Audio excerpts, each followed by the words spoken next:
भाऊ, खरं तर भाजपच्या सगळ्या नगरसेवकांची आज बैठक झाली. सभागृह नेता गटनेता निवडीसाठीची नाव सुचवण्याची बैठक होती. काय नेमकी चर्चा झाली, कशा पद्धतीने? काही चर्चा झालेल्या आहेत त्या सार्वजनिक करायच्या नाहीत. त्यामुळं गटनेता निवडी संदर्भातली चर्चा झालेली आहे. ज्या पार्टीच्या सूचना आहेत त्या सन्माननीय सगळ्या नगरसेवकांनी नेत्यांना दिलेल्या आहेत आणि गटनेत्याची प्रक्रिया पुढे जाईल. आता काय अडचण नाही.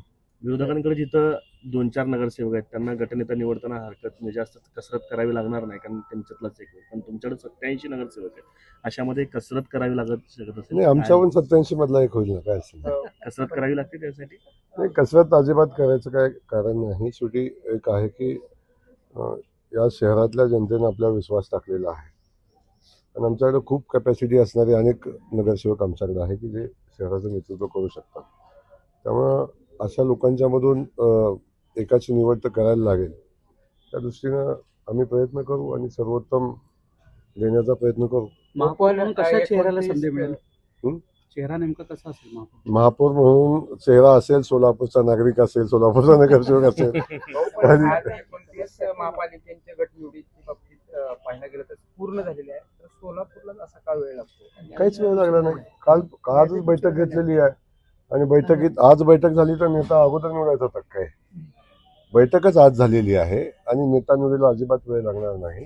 नेता निवडीची प्रक्रिया ऑनगोईंग आहे, त्यामुळे चिंता करू नका. नेताही निवडला जाईल आणि महापौर. खरं तर जिल्हा परिषदेच्या निवडणुका लागलेल्या आहेत. तर बार्शीमध्ये दोन्ही शिवसेना हे एकत्र येऊन निवडणूक लढत आहेत.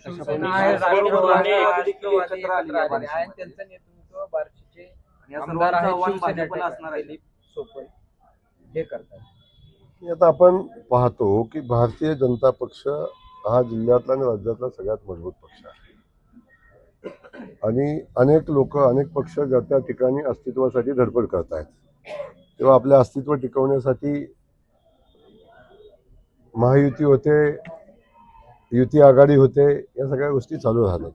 त्याच्यावरनं एक लक्षात येतं की भारतीय जनता पक्ष हा मजबूत पक्ष आहे आणि त्याचा पराभव करण्यासाठी सगळ्या पक्षांना एकत्रित यायला लागतं.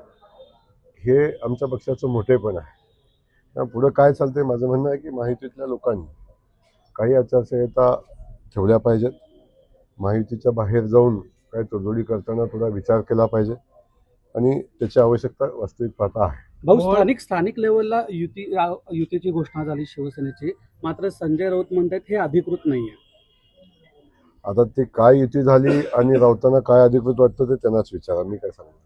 पण मोहोळमध्ये पण असाच प्रयोग झालाय, भाजप विरोधात सर्व पक्षीय नेते एकत्र येतात. तुमच्या एक लक्षात आलं पाहिजे की ह्याला कारण काय असतं. ह्याला कारण एकच आहे की भारतीय जनता पक्ष हा मजबूत पक्ष आहे.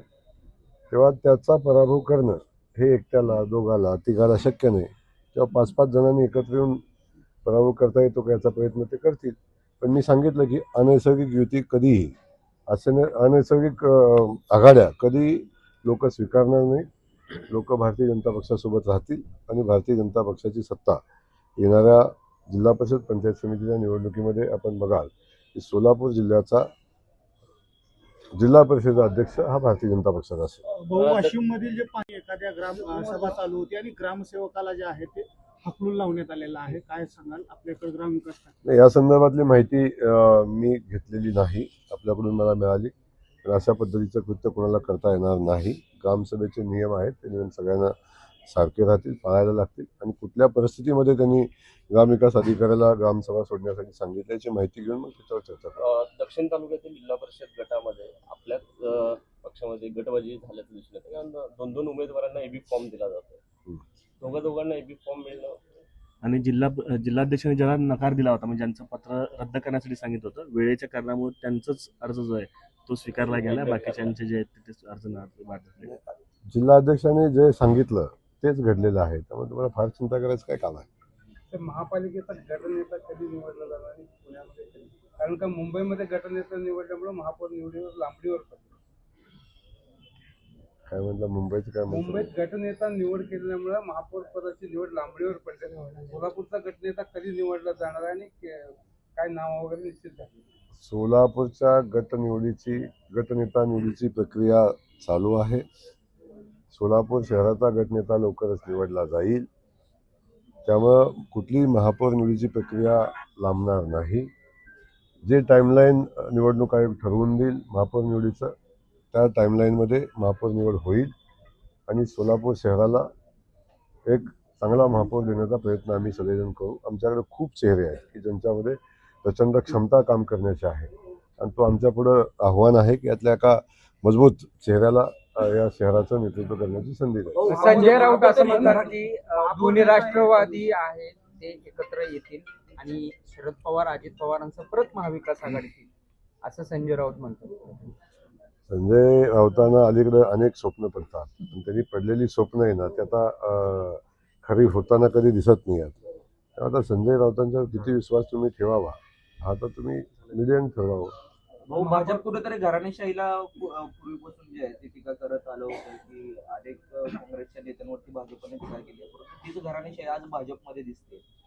अनेक ठिकाणी नेत्यांची पत्नी असतील, नेत्यांच्या घरचे भाऊ असतील, भाऊ अशा पद्धतीचे अनेक घरातल्या घरातच सगळ्या नातेवाईकांनाच उमेदवारी दिल्या जातात.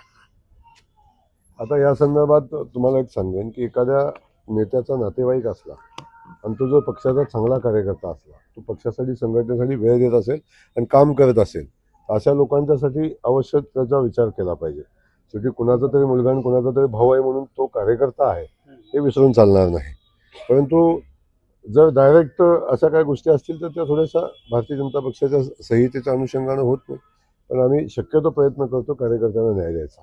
अकोला महानगरपालिका निवडणुकीत महाविकास आघाडी फुटलेली आहे. राष्ट्रवादी शरद पवार पक्षाने भाजपला पाठिंबा दिलेला आहे आणि त्यांच्याच पक्षाच्या जोरावर आता भाजप तिथं सत्तेत जाणार आहे.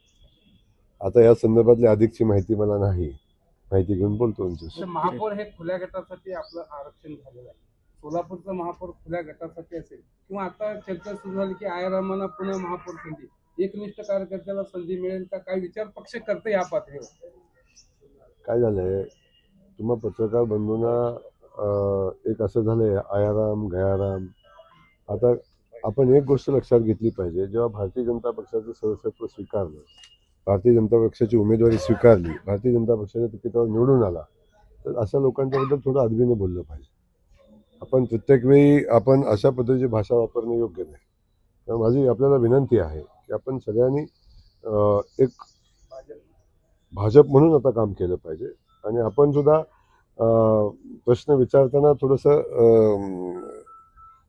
साधन सुचिता ठेवून आणि लोकांचा सन्मान राहील अशा पद्धतीनं बोललं पाहिजे. शेवटी एक लक्षात घ्या, कधी आपण या पेपरला पत्रकारिता, कधी कधी आपण दुसऱ्या पेपरमध्ये जाऊन पत्रकारिता करता, त्यामुळे या सगळ्या गोष्टी आपण थोड्या लक्षात ठेवल्या पाहिजेत. सर्वसाधारण गटासाठी 2 पैकी निवडला जाईल की 47 जे सर्वसाधारण मधले आहेत त्यांच्यामधला महापौर निवडला जाईल? सर्वसाधारण जागेमधलं जे 47 पैकी निवडलं जाईल का किंवा 47 महापौरच्या सर्वसाधारण गटातनं निवडून आलेले त्यांच्यातला सगळं आजच सांगितलं तर मग महापौर निवडीच्या प्रक्रियेला काय अर्थ आहे? भाऊ 3 मतदारसंघ आहेत. 3 मतदारसंघातला कोणत्या मतदारसंघातला शहरात 3 मतदारसंघ आहेत. महापौर सोलापूर शहरातला होईल. महापौर